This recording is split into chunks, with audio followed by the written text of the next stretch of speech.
The things you do when no one's watching is really who you are. You're not who you are in front of your friends. You're not who you are in front of your parents or your children, or who you are at church, or who you are at the country club when you're having a couple scotches, or who you are at the nightclub when you let your hair down and go wild. None of those are who we are. We put on a different persona for each one of those situations. Really who we are is when no one's watching. What are our habits? What are our decisions? What are the things that we do? It's like someone saying they want to start a business. They tell everybody they want to start a business, but when no one's watching, they're binging out on Netflix complaining about rich people, right? Or saying they want a good relationship, but when no one's watching, you're on the phone texting someone you met 2 years ago or 5 years ago, right? And my congruency in my relationship wasn't there.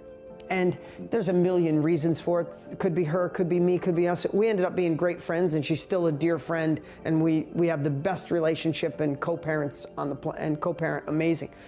But when that relationship ended, Ed, I had to look in the mirror and say, if I bring this guy, doesn't matter if I meet the perfect woman who's beautiful inside and out, if I bring this guy, I'm 6 months, 6 days, 6 years away from the same crap happening again. And I had to really evaluate the man I was. And I took, again, once you take complete ownership, and I could digress a million ways, but I really feel the world has evolved, Ed, where we're pointing fingers. It's the president. No, it's the previous president. No, it's the current president. No, it's the liberals. No, it's the conservative. It's the Democrats. It's the foreign agency. It's China. There's a million things it could be. I don't know, and I'm not giving judgment other than we can always point the finger. But I've never grown as much, I think all of us can agree, until you point the finger at the guy in the mirror. And before I met my wife, instead of trying to meet the perfect woman, I was just trying to figure out how I could be a better human.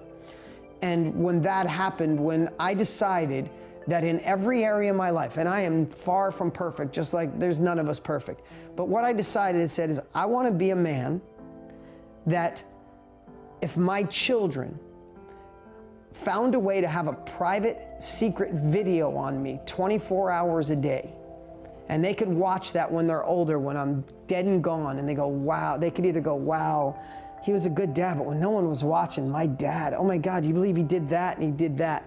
I would love for my kids to watch that video and go, wow, dad was the same whether people were watching or not. And when I took that to my heart, I want you to hear that.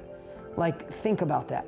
Think about if your kids could see a video of you when no one's watching. And maybe that's not what you want, but that was my desire, because I wanted real love in my life or none. When I went through a divorce, Ed, I was either like, I'm going to be the best version of me and I'm going to attract that other half, or I'm going to be a kick-ass single dad for the next 30 years. That's the way I looked at it. And I have to tell you, I brought a better version of me, or I created a better version, and I attracted the love of my life. And we've been together years, 4 or 5 years now, and it literally grows better, stronger every single day. And again, I keep moving that lighthouse to say, how can I light this woman up more? How can I make her more attracted to me? How can I make it so our intimacy is off the chart? How can I surprise her? How can I make, Tony Robbins, I love when he used to say, if you treated the end of a relationship like the beginning, there'd be no end, right? I love that saying.